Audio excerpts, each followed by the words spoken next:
Everybody, and welcome to episode 10 of Camology, the Cambridge podcast.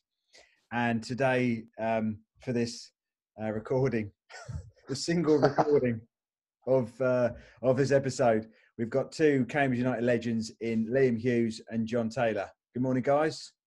Morning, Shaggy. Morning, Daniel. Morning, Hughesy. Yeah, morning, Dan. Good to see you. Yeah, first time we've seen each other this morning, isn't it, lad? You wish. So, guys, so I know some Cambridge United fans will be listening and watching to this, so you need no introduction. But for the for the people that have been living under a rock for the last 20 years and haven't been up the Abbey Stadium, do you just want to give yourselves a little bit of an introduction? Liam, do you want to start us off, mate? Yeah, of course. So, yeah, I'm Liam Hughes. I was formerly a Cambridge United player from the age of 15. Did my scholarship with them, moved there from Scunthorpe.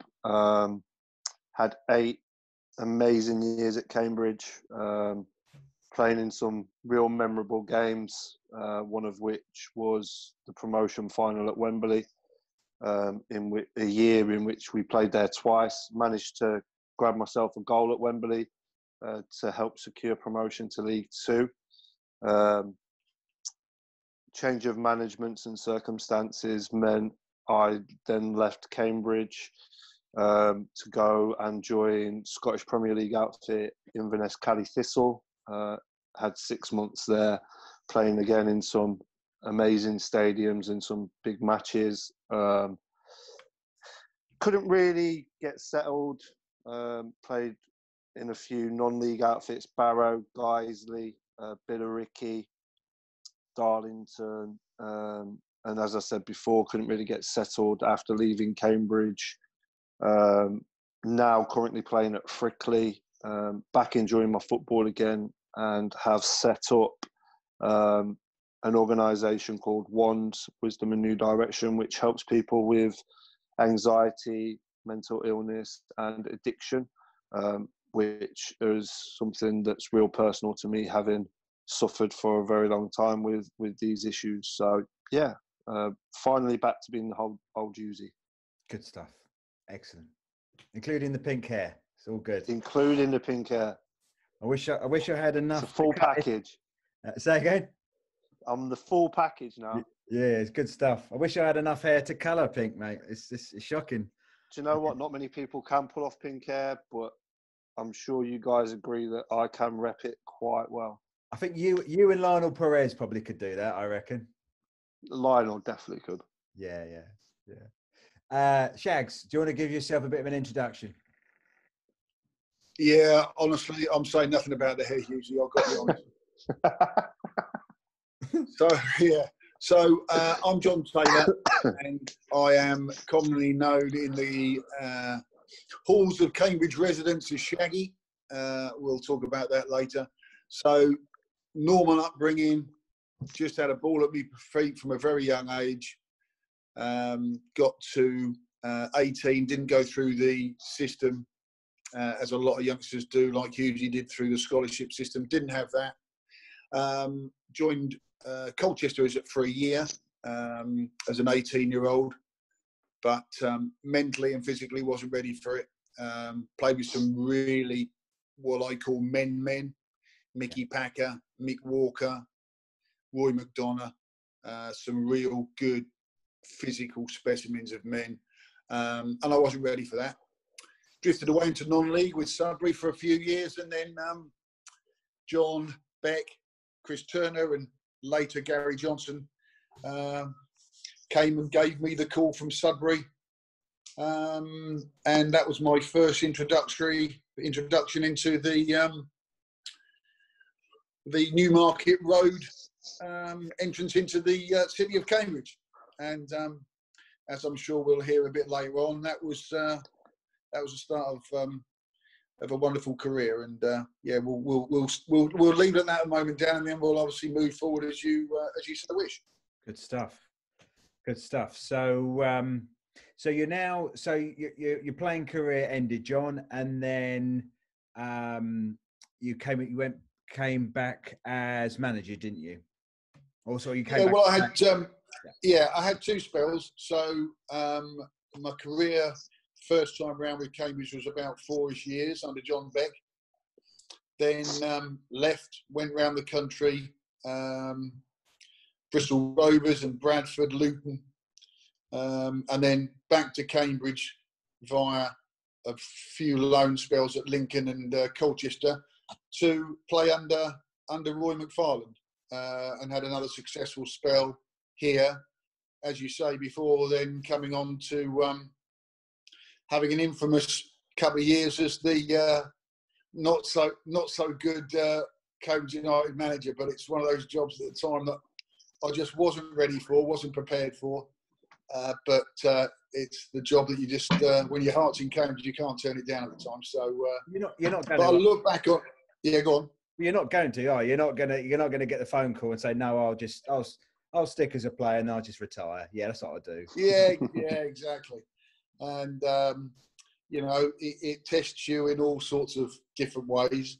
But after however long ago it was, 20 odd years, you learn so much about yourself going forward. Like Liam and the Wand and bits and pieces. I really haven't spent much time in Liam's company prior to this lockdown. But I've learned so much about him in such a small space of time that I already know that there are things that we can do, because we've obviously both shared certain parts of our life together in terms of the mental side of things, that we'll probably be able to do things going forward. But at the time, in terms of the manager at Cambridge United, just wasn't ready for it, couldn't deal with the pressures of it, couldn't deal with managing people, quite simply, and made one or two really, really poor decisions that I look back on with, not great fond memories, but have made peace with it. Well, thank you for sharing that, John. Thank you for sharing that. So John was under Becky and then Roy. So Liam, so going back to your time at Cambridge United, so you're under how many different managers were you under? 4. So to start with, there was Gary Brabham with Paul Carden as player assistant. At the time, like I thought amazing.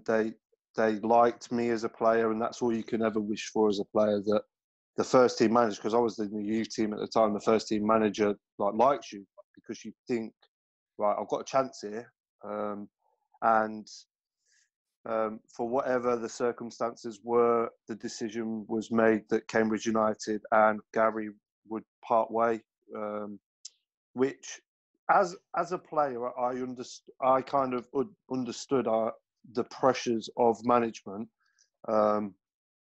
and with it being a results-driven business and decisions have to be made, etc. But obviously, you're then anxious. You become a little bit anxious of the next manager coming in because you think, well, this manager liked me. What if the next one doesn't? There's so many things that run through your head. And Martin came in, and I remember his first day, Jez come down. Liam, and I think as players, we don't. I think as fans, we don't see that. We don't see the fact that you are in a workplace, and you've had a good, like we all have in our workplaces. We get on with our line manager, and if when for whatever reason they get sacked, and then you're in a different workplace, and you don't know, your job security is potentially under threat, isn't it? We kind of never see it. Yeah. Well, I think that in football, especially, and I'm sure Shaggy will be able to vouch for this, is football is such a little bubble in the greater aspect of things. So what I mean by that is this is a small little bubble where things go on in changing rooms that you would never see in a workplace. Things get said, things get handled a lot differently. And I think when you are in that environment, you become that environment. So you get so engrossed and in that little bubble that you don't kind of realise what you're kind of shut off from the outside world. And with what happened at Cambridge and the managers that come through, you kind of just have to adapt. It's almost adapt and die. It's a ruthless industry. And when Martin, I remember Martin coming in, and again, you have to impress somebody all over again, because they're going to ultimately have the say on your future. And luckily for me, the managers that came in, I mean, Gary Martin and then Jez, who took over. I was lucky with Jez because he was obviously my youth team manager and spoke quite highly of me and thought quite highly of me, and really gave me my opportunity in the first team. So yeah, I think that, like anything, decisions have to be made. People move on for whatever their reasons, but you literally have to just adapt to any given situation. Yeah, I can imagine. And then Shaggy, thanks for sharing, Liam. And then Shaggy, so you're under Becky the first time, but do you want to give us sort of a bit of a background or a bit of how you saw Roy McFarlane's sort of man and management skills, and what it was like to work under him? It was something that I've learned from as I've moved forward in my livelihood. He was just a gentleman. He was had a real good understanding of how to manage people. Most of the time, you'll look back. There were some times, even when Roy was in charge. I think when Zima Abbey was at the ground. There was some talk of him, I think, possibly going to Norwich or something. And he sort of down tools a bit, I think, and Roy wasn't standing for that, and we knew that.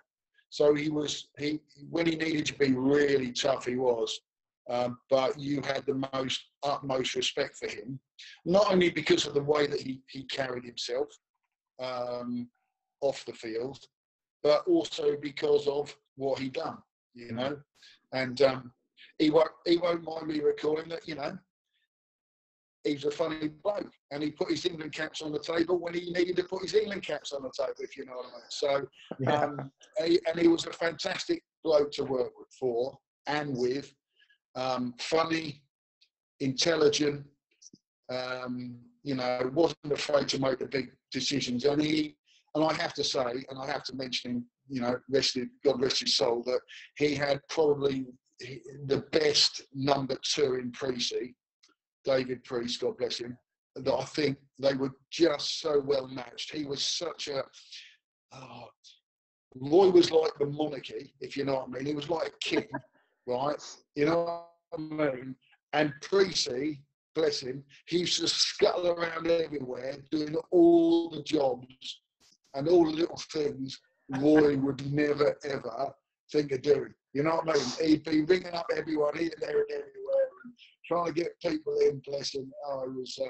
He was a great character, but he was a brilliant,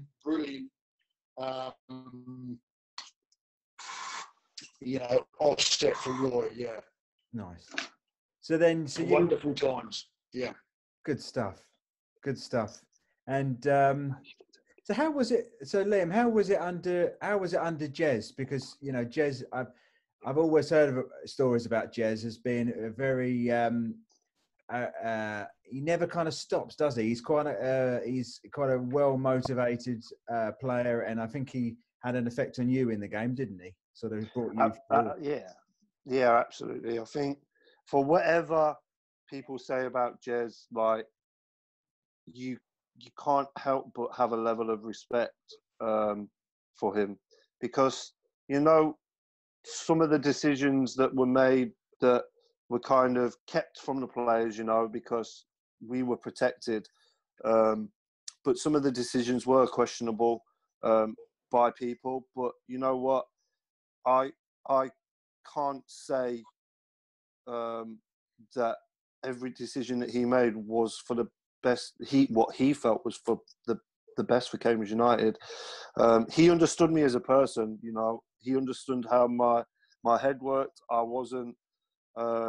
What's the word? I wasn't always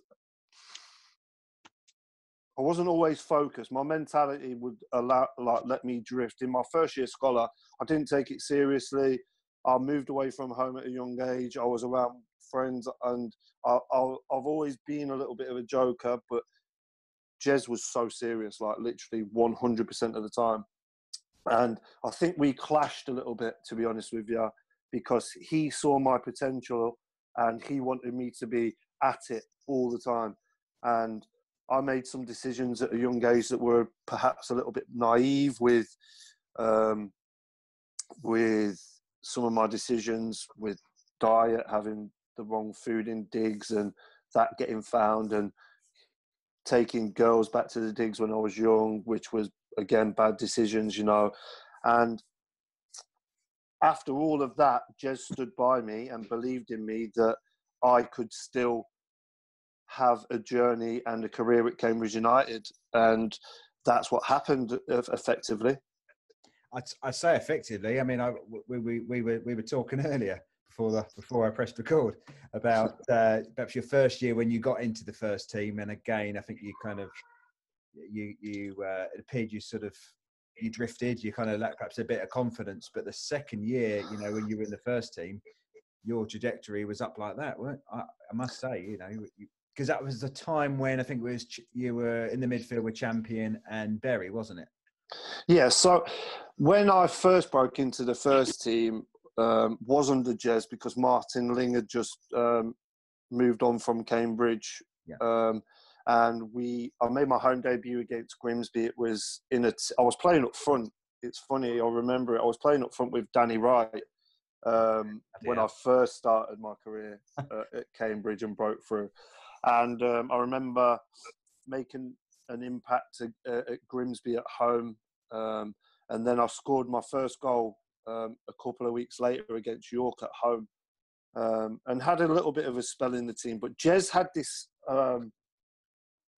knowledge about him that he knew that if I was in the first team consistently, that I may have gone a little bit big-headed, if you like. And he was very much very keen on me keeping my feet on the ground, never getting above myself and letting things get too out of hand. So he took me out of the first team, and I was kind of drip fed, if you like. And then, like you say there, my second year, I kind of came back all guns blazing. And remember, as a scholar, and when you progress through the youth team, you've got to deal with influx of new players, new talent coming into the football club that are sourced by, obviously, the scouts, Jez, etc. at the time. And that's the pressure in itself, because you think, well, these players are coming in to take my shirt. Like, I've worked my socks off through my scholarship, had to deal with being in and out of the team, and finally get a run in the team.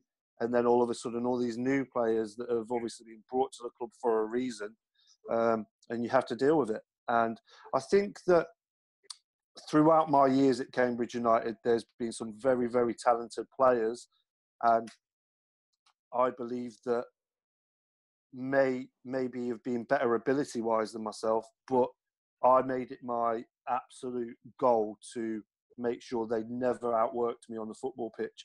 And I think that's why I maybe played so many games under every manager, especially Jez and Richard Money, because it wasn't to do with, obviously I had ability to be at that level, but my work ethic and my work rate kind of made me at some points of my career kind of one of the names on the team sheet, alongside Ian Miller, Josh Coulson, Tom Champion, who knew what their jobs were. I mean, under Richard, it was so simple. Work hard for me. I played on the right wing, which, if you look at me and the size of me, was kind of unorthodox. However, we had a game plan, and I made sure that whatever I was told to do, I did. And that's how I kept my shirt. Because I do remember that the year under Richard Money at home, where it was just so simple. When we win 10 on a bounce? 10. Yeah, we got a record, like, at the Abbey for 22 games unbeaten, and it was as simple as goal kicks, any dead ball, set plays, hit Hughesy, I win my header, and we play in their half. And it wasn't pretty by any means. It weren't tippy-tappy football, but it was effective, and we all knew our job roles, and we knew what we was good at. And I think a lot of people do forget that at the beginning when Richard Money first came in, I actually went out on loan to Corby.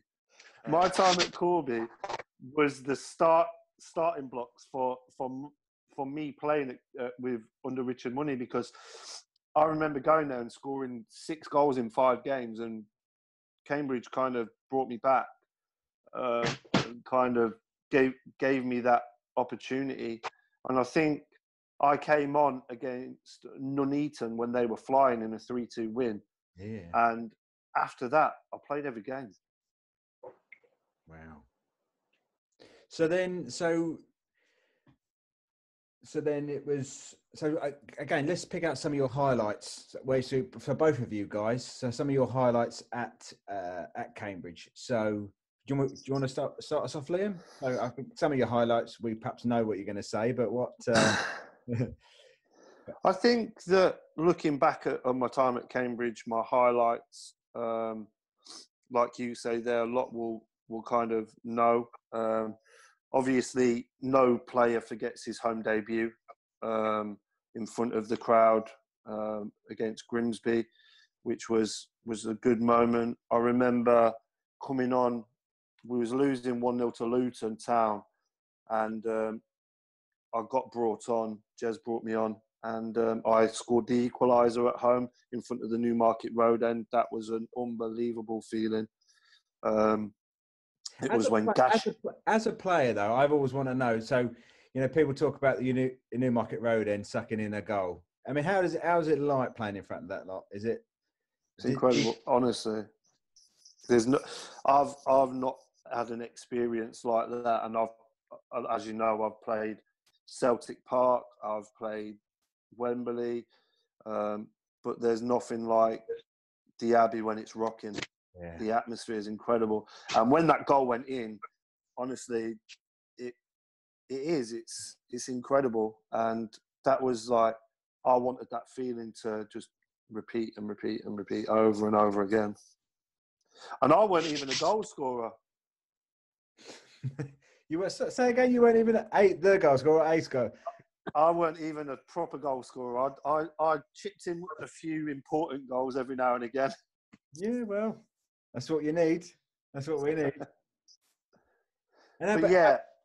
Sorry, go on. No, I was just going to elaborate on, obviously, there was the Luton. The York was my first goal for Cambridge United in a 2-1 win when we were struggling at the time and York were pushing for promotion. That's perhaps a highlight for me.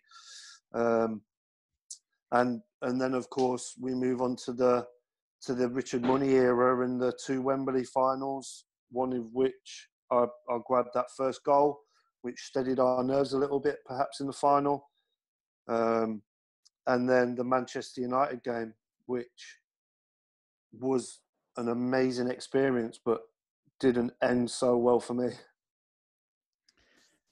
Do you mind if we come on to that a bit later, Liam? Is that okay? Absolutely. Yeah. Absolutely. So, Hughes, so we were talking about Man United. So did you want to just pick us up there? So you unfortunately, I couldn't make that bloody game. I couldn't believe it. I went to the first game, but stupidly I booked a holiday in the football season, which no support. Oh, don't worry, mate. I've been there as well. I've done that as well, but I could tell you about that later.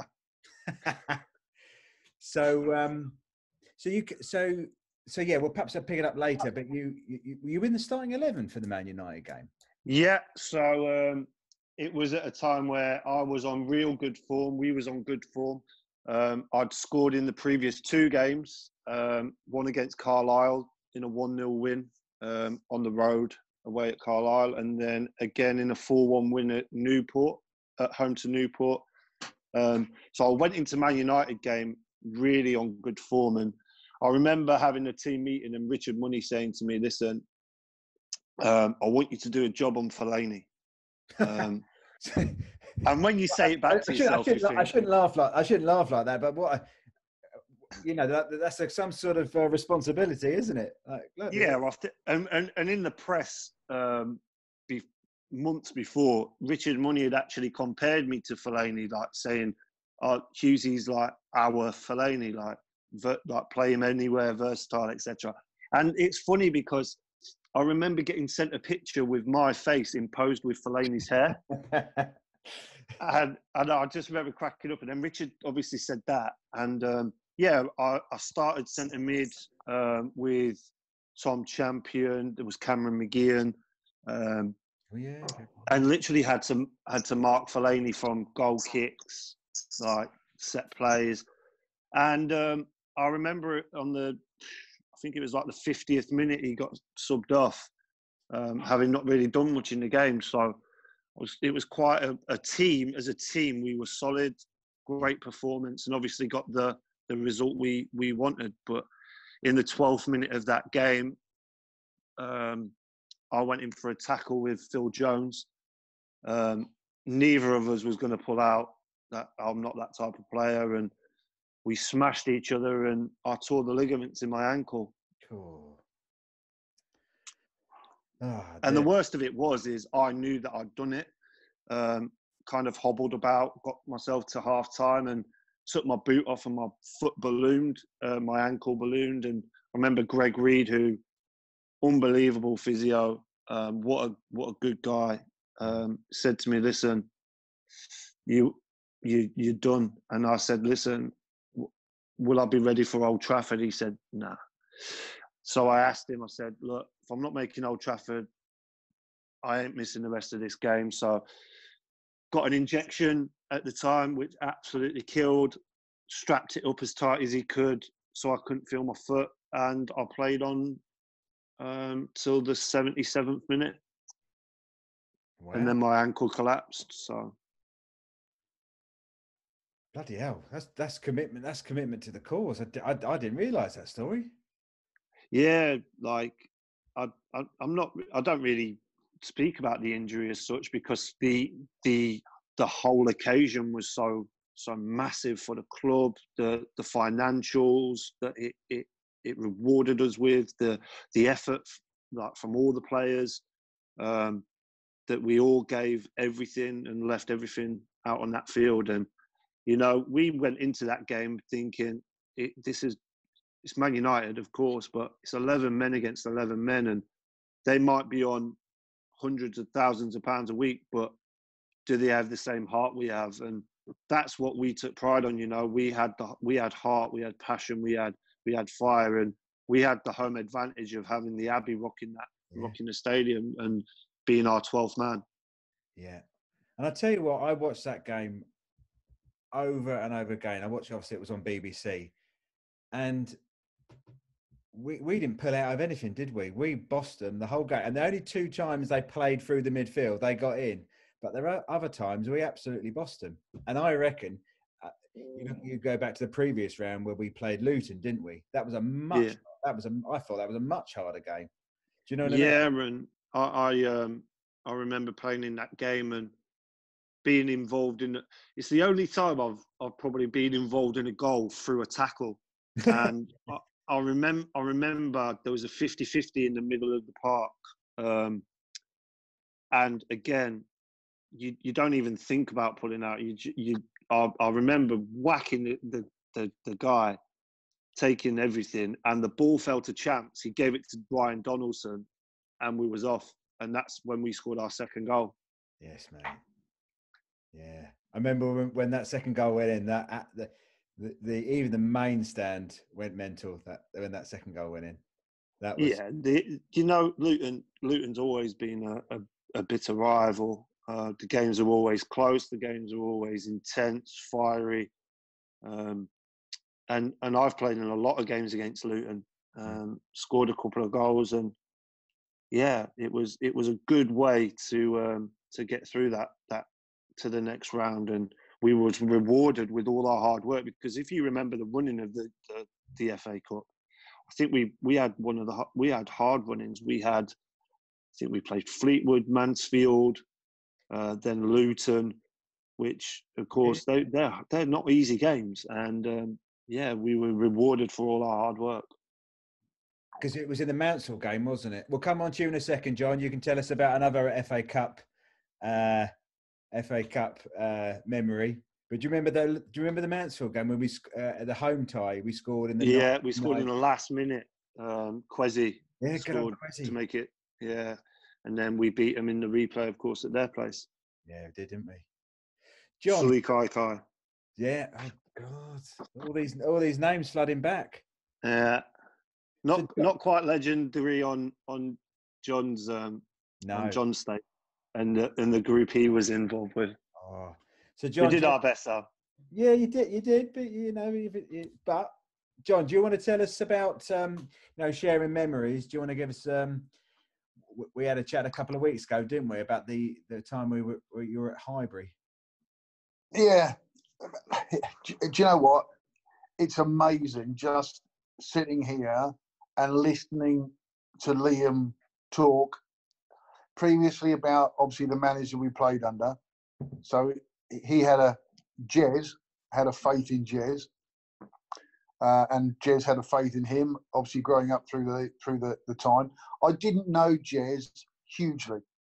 Okay, he infuriated me, Jez, like many other people, because he never picked up his phone, did he? So he never answered his phone, right? So unless he wanted something, unless he wanted something, And I listened to Liam talking, and it resonates so much with me in the fact that we weren't the best players who have ever represented this football club. There have been better players than us, without question, okay? But we genuinely both threw our heart and mind into playing for the football club. And I think people respect that when you go back. You've only got to see the people who, we two and Wani comes back and Dusty Miller comes back, and you can just feel that football crowds, they love a triumph.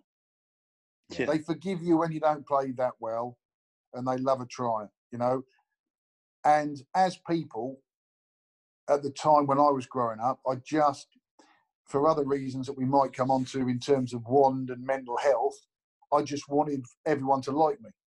Yeah. And it's taken me a long time to realise that actually I can't please everybody.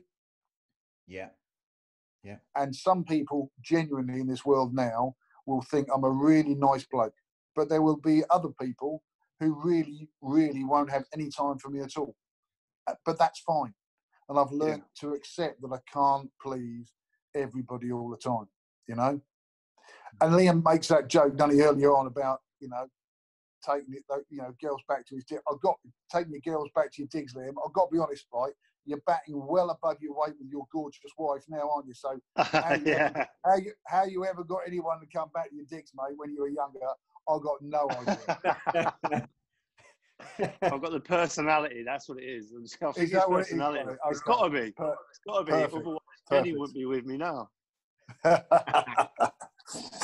So anyway, yes, thanks, Dan. So moving on to games. So of course, there was the game at Highbury, which was an immense experience. 44,000 and thousands locked out. We did okay. We held our own, and we were a decent side.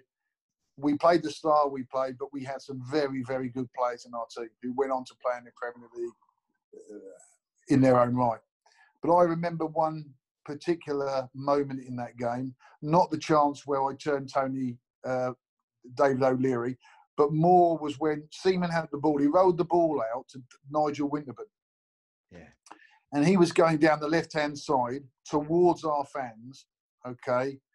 And the noise just started to go up in decibels. And the further he got going forward, the louder it got. And I was playing in the game, standing on the halfway line, and the hairs on the back of my neck and the arms, they were like going up, they were getting, oh my God, it was the most surreal experience ever. It was amazing. Yeah. So, that was one. We had the playoff final at Wembley, which was obviously a great occasion to be at Wembley. Yeah. It wasn't full by any means, of course, but it was, going to Wembley. And I got taken off just after half time. I got a bad knock on my knee, which, mentally couldn't really enjoy the whole of the game because you got a slight knock. Yeah. But during the career, I had some wonderful games. I look back at times that more because of the support that we got there and the fact that we got so many people involved made the game so much better.